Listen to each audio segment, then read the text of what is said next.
이번에는 간암 치료의 부작용, 재발 및 전이, 간암 환자의 일상생활에 대한 내용을 알려드리겠습니다. 1. 간암 치료의 부작용. 간 절제 수술 후. 간은 다른 장기와 달리 재생력이 있어서 정상인은 80%의 간을 절제해도 남은 부분이 재생하여 간의 기능이 회복됩니다. 재생 기간이 끝나면 환자는 건강한 생활이 가능합니다. 그러나 일부의 경우 회복 기간 중 합병증이 생길 수 있습니다. 흔한 합병증으로는 창상 부위의 감염이나 출혈, 일시적인 담즙 유출, 황달, 복수 등이 있습니다. 대부분 적절한 약물 치료나 간단한 시술 등으로 쉽게 회복됩니다. 상당수의 간암 환자는 간 기능이 이미 심하게 저하되어 수술 후에도 회복되지 못하고 더 떨어질 수 있습니다. 실제로 간 절제술 후에 환자가 사망하는 주된 이유인 출혈과 폐혈증, 간 기능 저하로 인한 간부전입니다. 특히 간부전은 매우 심각한 합병증이므로 수술 전에 환자에게 남아있는 간 기능을 여러 방법으로 어느 정도 예측하기 때문에 실제로 생명에 지장을 초래할 정도의 심한 간부전이 생기는 경우는 매우 드뭅니다. 간 이식 수술 후. 이식 후의 감염은 생명을 위협하는 가장 위험한 합병증입니다. 감염의 대부분은 수술 후 1개월 이내에 발생합니다. 이 시기는 이식 장기에 대한 거부 반응이 많이 발생하는 때이자 그에 대응하는 최고 강도의 면역 억제요법이 시행되는 때이기도 합니다. 합병증과 거부 반응이 발생하기 쉬운 3개월에서 6개월이 지나면 면역 억제의 강도도 낮추어지고 억제 약물의 여러 부작용도 감소합니다. 이때쯤이면 감염에 대한 저항력이 꽤 생겨서 일상적인 생활이 가능하다고 할 수 있습니다. 대개 이식 후 3년에서 5년이 경과하면 면역 억제제는 최소한으로만 투여하고 감염의 위험도 현저히 낮아집니다. 그러나 바이러스에 의한 간염이 동반된 간암에서는 이식 후에도 기존 간염이 재발할 수 있으므로 조기 관리가 필요합니다. 경동맥 화학색 전술 후 조영제에 과민 반응을 보이는 경우가 있으며 이로 인해 두드러기, 가려움증, 호흡곤란, 혈압 저하 등이 생길 수 있습니다. 또한 시술 부위에 멍이 들거나 붓는 경우가 있으며 이는 대부분 수일 내에 자연적으로 좋아집니다. 시술 후 종양의 괴사로 인해 색전수루 증후군, 식욕부진, 구토, 발열, 복통 등이 수일간 지속되는 증상이 생길 수 있습니다. 종양이 괴사된 부분에 농양이 발생할 수 있으며 이 경우 상복부 통증, 고열, 오한 등이 생깁니다. 퇴원 후 이러한 증상이 생기면 즉시 내원하여 진료를 받아야 합니다. 고주파 열치료술 후. 이 시술은 감기 증세와 비슷한 합병증이 대부분이고 시술 후 2% 이내에서만 중증으로 발생합니다. 치료한 부위에서 출혈이 있거나 감염과 농양, 즉 고름집이 생길 수 있고 담관이 손상되기도 합니다. 시술 과정에서 주위의 다른 장기를 건드려 담낭염, 즉 슬개염이나 장천공이 올 수 있으며 혈관 손상으로 동맥류가 형성되거나 간의 경색이 발생할 수 있습니다. 심한 출혈 또는 장의 천공에 의한 복막염의 후유증으로 매우 드물게 사망하기도 합니다.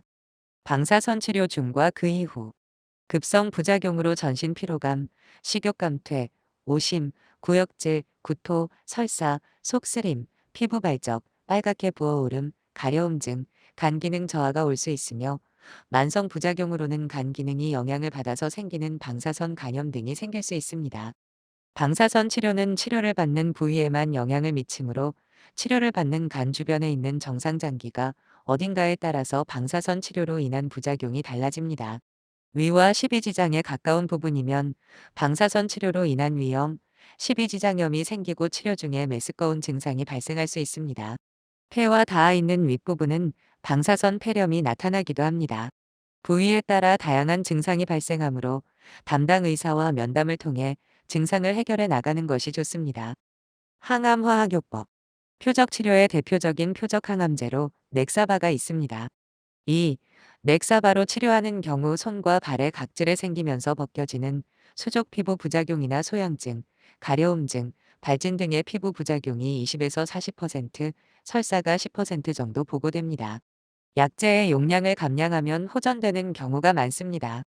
표적 치료제인 스티바가로 치료하는 경우 부작용 양상이 넥사바로 치료하는 경우와 비슷한 경우가 많으며 고혈압, 수족증후군, 피로감 등이 발생할 수 있는 것으로 보고되고 있습니다. 렌비마로 치료하는 경우 고혈압, 설사, 수족증후군, 체중 감소, 단백뇨 등이 발생할 수 있습니다. 세포독성 전신항암 치료는 암세포를 직접 공격하는 항암제를 정맥으로 투여하는 것입니다. 반면 표적 치료제는 암세포를 직접 공격하는 것이 아니고 암의 성장 및 진행과 관련된 세포 신호 체계에 선택적으로 작용하는 약제입니다. 세포독성 항암 치료의 경우 50% 정도에서 백혈구, 혈소판, 헤모글로빈 수치가 감소하고 10% 정도는 설사나 구토, 구내염, 전신 쇠약감 등이 나타납니다. 대부분의 증상은 여러 가지 진통제나 항구토제, 위장관계 약물 등 대증적 요법으로 완화되고 입원 기간 연장 등이 필요한 심한 독성은 3% 이내로 적은 편입니다. 2. 재발 및 전이. 간암 자체는 초기에 치료하면 완치 등 좋은 결과를 기대할 수 있습니다. 하지만 간암 환자 대부분이 지니고 있으며 암 발생의 원인이 된 만성 B형이나 C형 간염, 간경변증 등의 질환은 여전히 남게 되고 이들 때문에 나빠진 간 기능은 회복되기가 어렵기 때문에 최선의 치료를 하더라도 암이 재발할 가능성이 높습니다. 또한 간암은 폐나 뼈로 전이가 많이 되므로 정기적인 점검이 필요합니다. 재발이나 전이가 되더라도 치료 방법을 잘 선택하면 좋은 결과를 기대할 수 있는 만큼 어떤 경우에도 최선을 다한다는 마음가짐을 지녀야 합니다. 3. 간암 환자의 일상생활 관리. 피로. 피로는 암 치료를 받는 환자들이 가장 흔히 느끼는 증상입니다. 하지만 암 환자라고 해서 무조건 안정과 휴식만이 필요한 것은 아닙니다. 간 기능이 웬만하다면 오히려 적당한 운동과 일상적 활동을 하는 편이 좋습니다. 치료하는 동안 침대에서 오랜 시간을 보내면 근육에 힘이 빠져 피로감을 더 많이 느끼게 마련입니다. 운동을 알맞게 하여 근력을 키우면 피로감도 줄어들고 기분도 상쾌해져서 일상생활을 더 충실하게 영위할 수 있습니다. 운동, 산책, 빠르게 걷기, 가벼운 등산, 맨손 체조 등의 적당한 운동은 허락되나 간 기능의 수준이나 합병증 동반 여부에 따라 개인차가 크므로 자신에게 얼마큼의 운동이 적절한지를 담당 의사와 상의해야 합니다.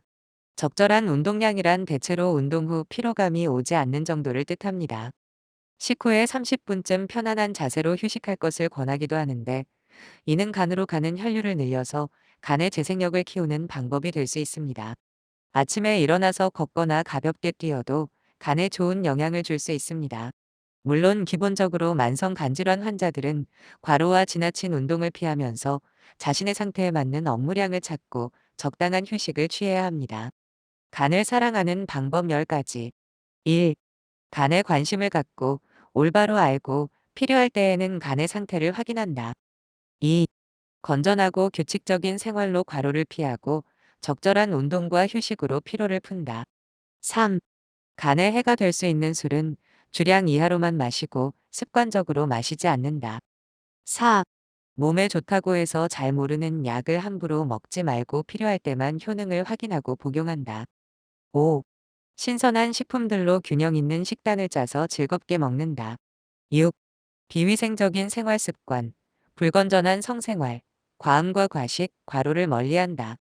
7. 간질환에 걸린 후에야 관리에 나서지 말고 예방에 힘쓴다. 8. 간에 이상이 있다고 의심되면 전문가의 진료를 받아 상태를 올바로 알고 대처한다. 9. 간질환이 있는 경우 나도는 온갖 정보들에 현혹되지 말고 전문가에게 검증된 관리를 받는다. 10. 간질환이 있다고 스트레스만 받지 말고 긍정적인 사고로 치유에 대한 의지와 희망을 갖는다. 암 환자의 일상생활 관리는 암 진단을 받은 시점부터 바로 시작해야 합니다. 치료를 앞둔 사람에게 필요한 준비사항, 몸과 마음을 관리하는 요령, 암 질환 자체와 그 치료 과정에서 빈번히 발생하는 여러 증상 및 상황에 대처하는 방법, 널리 추구되는 다양한 보완요법과 대체요법의 올바른 이해 등 암 환자로 살아가는 요령과 지혜에 대해 잘 알고 실천하는 것이 중요합니다. 이상으로 간암 치료의 부작용, 재발 및 전이, 간암 환자의 일상생활에 대해 알려드렸습니다. 도움이 되셨기를 바라며 시청해 주셔서 감사합니다.